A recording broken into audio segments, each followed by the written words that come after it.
Buenas tardes, bienvenidos otra vez. Seguimos con la segunda parte de la entrevista. La primera ha tratado sobre los deberes y la segunda va a tratar sobre los exámenes. Seguimos con Carlos Guirado, casi doctor en educación, a pocas semanas de presentar su tesis, investigador en la UMA, la Universidad de Málaga. Y esta segunda parte, como he dicho, va a tratar sobre los exámenes. Un tema que también en la educación tiene sus defensores y sus detractores.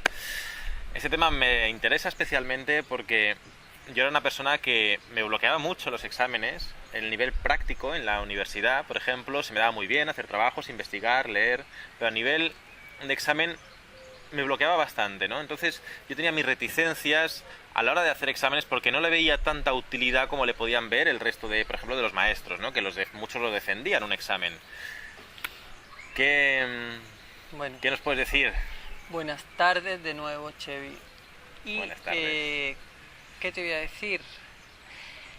Lo primero que habría que plantearse es ¿para qué sirve un examen? ¿Qué finalidad tiene un examen? Esa es la primer pensamiento que a mí me viene cuando reflexiono sobre este tema. Y a la vez pues me contesto yo mismo y digo que poco puede evaluar un examen, ¿vale? Es decir, un examen quizás no tenga en cuenta todos los procesos, todos los procesos. Cuando me digo todos los procesos no es lo que ocurre en el aula, sino todas las vivencias que el niño y la niña van experimentando, tanto en el entorno familiar, en el colegio, en lo social, todo, ¿no? Un examen no puede valorar eso. Sí es válido ¿para qué? Para calificar la cantidad, el montón de contenido sin sentido que es capaz de tragar un alumno o una alumna. Eso sí, te dice, te has comido 1 kilo, 2 kilos o 3 kilos de conocimiento. Mereces un 4, un 5, un 6, dependiendo de los kilogramos que te haya metido en el cuerpo, ¿no? Entonces eso, evaluar el aprendizaje, evaluar cómo va progresando un niño o una niña, no sé, porque en el examen lo único que se pregunta es el contenido de un temario, del libro. En este aspecto mucha gente te dirá, claro, y es que eso es lo que tú vas al colegio o a la universidad, ¿no? O a un centro a estudiar, por ejemplo, no lo sé, lenguaje, la literatura del siglo tal. Eso es lo que te están preguntando, ¿entiendes? Pero ¿por qué tiene que aprender contenido del lenguaje? Es decir, lo que la ley te dice que tienes que adquirir competencias lingüísticas y comunicativas, no que tú tienes que aprender un verbo. Muy bien, vale, es perfectamente necesario saber lo que es un verbo, porque nos comunicamos y utilizamos verbos al comunicarnos, al hablar o al escribir. Pero tú tienes que saber lo que es cuando realmente necesitas saberlo. ¿De acuerdo? Es decir, no tienes que aprenderte un verbo, ¿por qué? Pues porque sí, porque es la época, es la fecha en la que toca memorizar los verbos. Pero es un sinsentido, ¿no? Es decir, la escuela tiene que encontrar sentido al aprendizaje que el alumnado tiene que realizar. Un examen, pues yo creo que deja fuera muchísimas otras situaciones que también hay que valorar, ¿no? Yo entiendo lo que quieres decir, pero siempre intento ponerme en la piel de la otra persona, la persona que es ajena a este tema, ¿no? Que nunca ha escuchado nada. Entonces, viéndolo desde ahí, te dirían, yo creo que pensarían, entonces, ¿para qué vas a la escuela? Es decir, si no hay un examen de lengua o no hay un examen de historia, entonces lo que yo entiendo a raíz de ahí, que habría que cambiar lo que es las asignaturas incluso, es decir, la forma de estructurarlo todo. Vuelvo otra vez a decirte lo mismo que te he dicho en el vídeo anterior. Hay otros métodos que son válidos y que posiblemente provoquen aprendizaje de verdad. Es decir, aprendizaje de convivencia, respeto, un aprendizaje real. Porque yo, si te pregunto a ti, cuando tú hiciste trigonometría y te examinaron en trigonometría en tercero o cuarto de eso, seguramente a día de hoy no sabes ni siquiera lo que era la trigonometría. ¿Comprendes? Entonces, eso es lo mismo que le va a pasar al resto de alumnado del mundo. Ahora, ¿por qué? Porque tampoco partía de los intereses tuyos, por una cosa que el profesor te imponía. Entonces, quiero decirte, lo que el examen evalúa es algo ficticio, no es algo verdadero. ficticio, eso es. Es algo, sí, algo ficticio. ¿Amparado en qué criterio? En unos criterios completamente arbitrarios que el profesorado o la editorial establece. No hay mucha historia más. No es un aprendizaje real, es decir, porque es algo impuesto desde fuera hacia un grupo de personas que es el alumnado. Entonces, eso es como una especie de una forma de selección, ¿no? Incluso. bueno, por supuesto, el examen tiene esa doble pretensión, que es seleccionar a gente, filtrar. Cualquier examen que tú veas o tengas en la vida es un filtro. Tú eres más válido y tú que eres otro, menos válido. claro. Y te coloca además en un ranking, en una posición. Es decir, yo respecto a ti tengo un 5 y tú tienes un 6. Quiere decir que tú eres más válido que yo. ¿Por qué? Porque eres capaz de tragar más conocimiento. Exactamente. Como eres capaz de tragar más, a ti te hace mejor persona, mejor estudiante. Yo soy más mediocre. Exactamente. Entonces ahí yo me planteo, desde la psicología la memoria es un proceso importante, porque sin la memoria no podríamos hablar, porque no nos acordaríamos del lenguaje ni podríamos comer. Pero a nivel de educación, como estamos hablando, ¿hasta qué punto la memoria, la capacidad de memorizar contenidos es tan importante? Es decir, porque nos reprimen mucho cuando nos estudiamos historia. Por ejemplo, historia hoy en día nos la enseñan memorizando. Y ya está. A lo mejor nos pueden poner algún documental, que yo no recuerdo haber visto ninguno, para dar más interactividad a la clase. Pero historia es una asignatura que hay que memorizar una y otra vez, y memorizar fechas, memorizar personajes, ¿no? ¿Hasta qué punto es tan importante el memorizarte toda la historia de España, toda la historia de Europa? Que sí es verdad que es bueno saber nuestro pasado para no repetir los mismos errores, ¿no?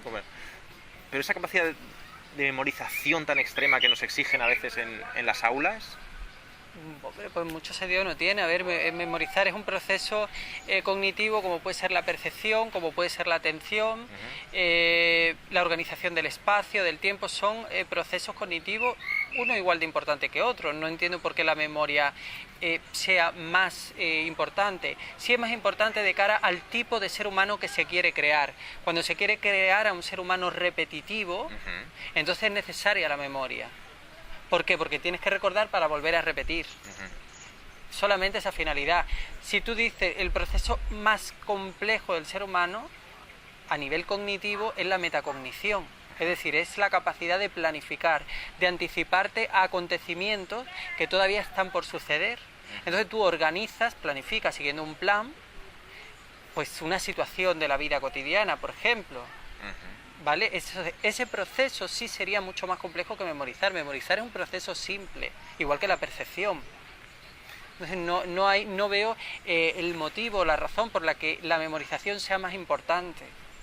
Nada más que, como te digo, el sistema en el que estamos, que es repetitivo, no transformador, sino repetir y repetir y repetir. Por eso la historia, para volver a repetir lo que hicieron nuestros no sé qué, nuestros abuelos, no sé cuánto. Como tú dices, volviendo al tema de la historia tiene que tener una finalidad de situarte a ti en un proceso temporal. Y tú saber quién eres, conociendo tu historia, pero no te la tienes que aprender de memoria, sino tú tienes que saber quién eres tú y por qué has llegado donde has llegado. ¿Qué acontecimientos sociales, políticos, económicos, históricos se han producido para que, por ejemplo, España sea hoy lo que es? Esa es la finalidad histórica, igual que la finalidad geográfica. Lo que tiene es que el alumnado comprenda en el espacio en el que está, porque somos seres espaciales y temporales. Entonces tú tienes que comprender por qué aquí hay menos ríos, por ejemplo, ¿no? Por ponerte un ejemplo que no sé si es cierto o no, que en el norte de España.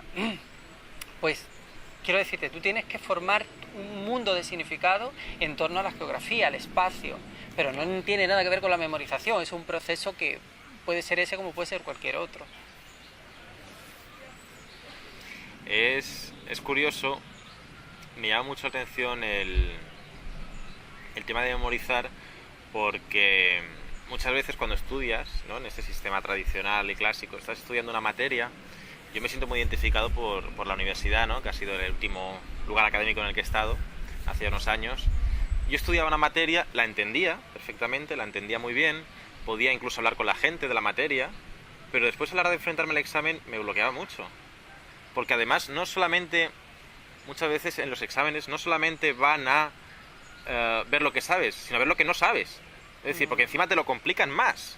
Es decir, dices, soy capaz de leer esto, hablarlo contigo, hablarlo con esta gente, debatirlo, entenderlo, pero después vas a un examen y te hacen 3 preguntas tipo test, que a cuál más enrevesada. Algunos profesores no, algunos profesores son más claritos, pero hay otros que a cuál más enrevesada. Es que además de estar mal planteado un examen como método de evaluación, te la hacen para que, entre comillas, puedan pillarte y para suspenderte. ¿Entiendes? Sí, sí. Eso, ¿cómo se podría actuar? O sea, tú, ante eso, es decir, yo conozco profesores que han sido así, ¿no? No voy a dar nombres, pero hay profesores que van a ver quién aprueba, quién suspende en ese sentido, y suspende a lo mejor el 80% de una clase. Bueno, yo creo que ya ahí entraría un componente personal. De una persona, un docente que, mira, esto es muy simple, ¿no? Tú imagínate que tenemos un cirujano y a ese cirujano de 100 personas que entran para ser operadas, se le mueren 80. Imagínate cuánto tiempo duraría el cirujano en su profesión. Lo echarían, pero al día siguiente, porque imagínate. O es más, tú imaginas que trabajas para la fábrica de la Coca-Cola y tienes que embotellar 100 Coca-Colas. Y en lugar de embotellar 100, embotellas 20. En menos de media hora estarías en la calle. En el sistema educativo se permite eso. Se permite, incluso a veces se alaba. Mira, claro, este hombre es muy duro, claro, o esta profesora es muy dura. Pero bueno, ahí lo que te decía al principio, entran componentes ya personales. Es decir, es cierto que el profesorado de cualquier institución educativa, sea la universidad, un instituto o un centro de educación infantil y primaria, debe tener un asesoramiento psicológico.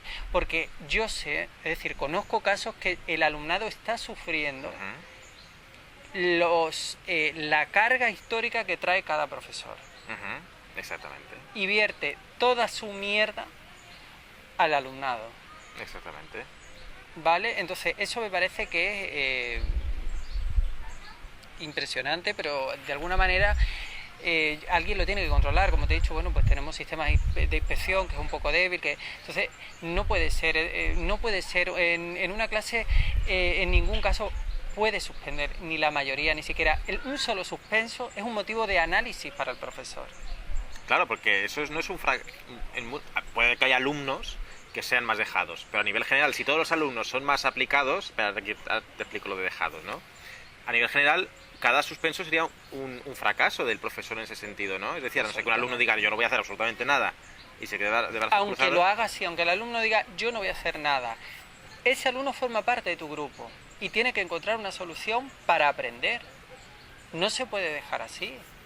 Yo he conocido casos con clases muy extremadamente difíciles, y han tenido que cambiar el método completamente y al final han logrado el éxito, han logrado salir adelante y aprender mucho más de lo que hubieran aprendido con el modelo tradicional, porque a veces lo que falla es el método. ¿Vale? Exacto. Entre la poca formación que tiene parte del profesorado, el método que falla, el alumnado está aburrido. Es decir, a día de hoy se perciben muchísimos estímulos, como te he dicho antes, con las tecnologías fuera. Llega a la clase y aquello es un aburrimiento absoluto. Yo entiendo que vamos a ver, partiendo de la base que una escuela no tiene que ser un circo ni una fiesta, ¿vale? Pero sí es cierto que hay muchísimas maneras de aprender. Yo aprendí una manera de percibir diferente, de experimentar en el campo fue con mi abuela. Y aprendía con amor, con cariño. A mí nadie me impuso nada. Sí, la institución educativa nunca llegó a apostar por mí absolutamente nada, como no apuesta por absolutamente nadie, ¿no? Pero el aprendizaje puede ser muy motivador.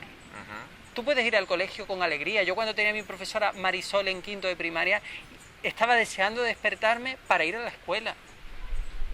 Porque ella era maravillosa, era una mujer que con un método completamente diferente, tú amabas la escuela. Que yo no te digo que la escuela tiene que ser un circo, pero tú puedes aprender de una manera apasionada, de una manera interesante, alegre, motivadora. No puede ir ahí a sufrir, mucha gente va a sufrir. Claro, es que la mayoría del alumnado va a sufrir. Es verdad, es cierto. Y se convierte en una guerra entre profesorado y alumnado, entre uno, a ver quién puede más contra quién. A veces las clases son batallas campales, ¿no? Es decir... Entonces aquí se debería quizá revertir también un poco la perspectiva. Es decir, cuando hay fracaso en clase, lo que la gente suele decir, hay que ver que estos alumnos son malísimos. Claro. Cuando en realidad, desde esa perspectiva, se debería ver al profesor como malo, es decir, como menos competente. Claro, menos competente. Y también, mira, sería maravilloso que ese fracaso de un solo alumno fuese responsabilidad de toda el aula. Fíjate tú qué valor estaría implementándose en esa clase si dijese, tú has suspendido, eso es algo en el que todos tenemos una responsabilidad. Eso como, si puedes hablar un poco de Pues, eso. por ejemplo, vamos a tratar de cambiar la forma de dar la clase, vamos a tratar de cambiar el método, vamos a hacerlo de otra manera. ¿Qué proponen? Escuchar al alumnado, hay que escucharlo también y generar otro modelo que salga de la misma clase, ¿no? Y que asuman no un error, sino, digamos, alguna dificultad de otra persona la asuma como colectiva. Y esa dificultad sea compensada por el resto de la clase. Entonces, ahí se viven valores de respeto, de convivencia, de comprensión. Y ahí se hacen alumnos tolerantes, se hacen respetuosos, no se hacen maltratadores, no se hacen alumnos futuros homófobos, machistas, futuros asesinos. No, se hacen seres humanos. Pero hay que cambiar el sistema. Si estamos viendo que los frutos de ese sistema no son válidos. Hoy tenemos la sociedad con asesinatos machistas, con maltratos por ser diferentes, por no sé cuánto, porque vivimos desde pequeño en la individualidad. Y si no se piensa como yo pienso, te estás equivocando tú. Entonces, es importante que en la sociedad todo lo que hay en el mundo es de todos, que aprendemos a respetar. ¿Vale? Debemos aprender a respetar, a tolerar, a compartir. Entonces, si en un aula, pues como te digo, el error de una persona o la dificultad de una persona la asumen entre todos y proponen solución, cambia un poco el modelo de pensamiento que tenemos actualmente. Claro, tú tienes algo a más colectivo. Claro, más colectivo es que esa es la individual. base, la colectividad, el juntos, la clase como una unidad, no la clase como 24 seres aisladas, regidas por un docente que es quien encarna el poder, la autoridad. Es que esto ya es un desfase absoluto. Hace no mucho tiempo escuché que alguien defendía que esos alumnos que se suelen quedar atrás tendrían que estar en un aula aparte para no retrasar a los otros. ¿Qué opinas? Debería ser justo al contrario. Ajá. Los alumnos que van retrasados en un aula deben ser el eje y la estructura de la clase. Porque ellos son los que van a potenciar que esa clase tenga un mayor desarrollo. No al revés, no nos quedamos con los que van mejor y a los demás a la mierda, no. Los que van mal tienen que ser los que marquen el desarrollo del aula, porque se van a generar mejor personas, van a aprender mayores estrategias, van a aprender muchos más sistemas. Si una persona no aprende del aula porque tiene una dificultad de mutismo, por ejemplo, pues ahora el resto de personas, los 24 junto con la profesora, vamos a ver cómo hacemos para que este niño aprenda. Imagínate que se convierten en 24 docentes pequeños y diseñan estrategias para enseñarle a un niño o a una niña a hablar. Y a partir de ahí aprenden lenguaje, aprenden matemática, aprenden no sé qué, porque ellos se lo tienen que aprender para enseñarle a una persona muda a aprenderlo. ¿No sería mucho mejor que decir, venga, el mudo lo aislamos ayer en una clase con el profesor de educación especial y que se joda, y los demás tiren para adelante? ¿No? Perdemos la humanización, eso es lo que hacen los animales. Los animales, cuando hay uno que consideran que tiene alguna dificultad, lo abandona, la madre lo abandona y que se muera. Nosotros somos humanizados, nosotros tenemos que hacer lo contrario, aprender de esa situación, no aislarlo, no meterlo en un aula solo, en un centro solo, no. Porque son personas y forman parte de nuestra sociedad. Y a partir de ahí, aprendemos juntos.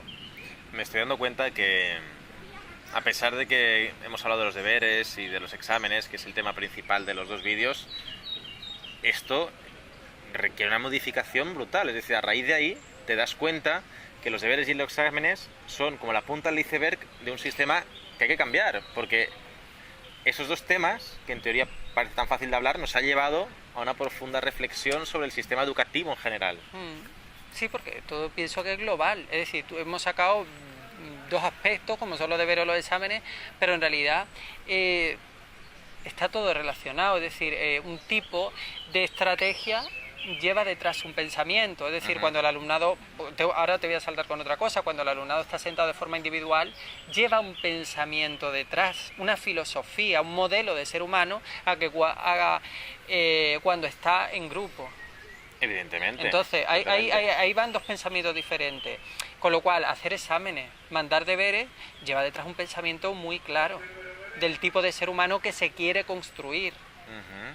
Y si se hace un trabajo cooperativo, un trabajo en grupo, donde no hay deberes, donde el modelo didáctico es distinto en vez de exámenes, hay otra forma de aprender como son los proyectos de investigación o las asambleas, bueno, pues es muy diferente, ¿no? Y son modelos completamente distintos.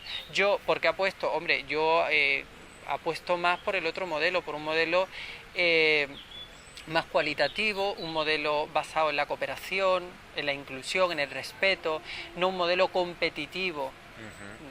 Esto, la competitividad, pues la competitividad beneficia a tres, no a la clase completa. Realmente, sí, exactamente. Además, volviendo a rezar los exámenes, realmente el examen no es sinónimo de que tú seas mejor que la otra persona, es decir, sino que retienes más. Es decir, hay gente que saca muy buenas notas, pero después en el día a día ves que no tiene muchas habilidades sociales, no tiene muchas habilidades para vivir su vida. Sin embargo, otros que en la clase, en el colegio, eran, como dicen los profesores, fracasados, después han tenido mucho éxito, porque han sabido relacionarse, han sabido buscarse la vida. Totalmente. Ahí podemos ver uno de los grandes fallos que tienen los exámenes. Yo he conocido a personas que han sacado sobresalientes siempre en los exámenes y de repente le preguntas quién es Esperanza Aguirre y no lo sabe. Es decir, tú dices, bueno, ¿de qué te ha servido sacar sobresaliente y luego a lo mejor no sabe quién es Esperanza Aguirre, no sabe quién es Manuela Carmena, no sabe quién es Íñigo Errejón o quién es Podemos, no sé. Claro. Entonces ahí hay un error de base importante, ¿no? Es decir... Exactamente, algo está fallando. Claro, ¿no? El que una persona sepa memorizar más no indica que sea más culta. Exactamente. O por ejemplo, yo conozco casos particulares de personas que han sacado sobresaliente a lo largo de toda su vida y luego no saben relacionarse con sus amistades o tener pareja, o en habilidades sociales son bastante desafortunadas. Es decir, es una tontería decir que un examen evalúa la capacidad de una persona. Aparte, creo que no hay que evaluar capacidades, sino hay que construirla, no evaluarla. Exactamente. Vale. Bueno, pues yo creo que ya hemos ofrecido una gran pincelada sobre... Quería ofrecer una breve pincelada, pero este tema da mucho que hablar y podríamos estar aquí horas y horas hablando. Pues sí. Pero yo creo que lo vamos a dejar aquí y nos vamos a ver ya en el siguiente vídeo, que espero tener tu colaboración en otros, otros vídeos. Así que nos vemos en los siguientes vídeos y que muchísimas gracias por... Gracias a ti por invitarme. Gracias.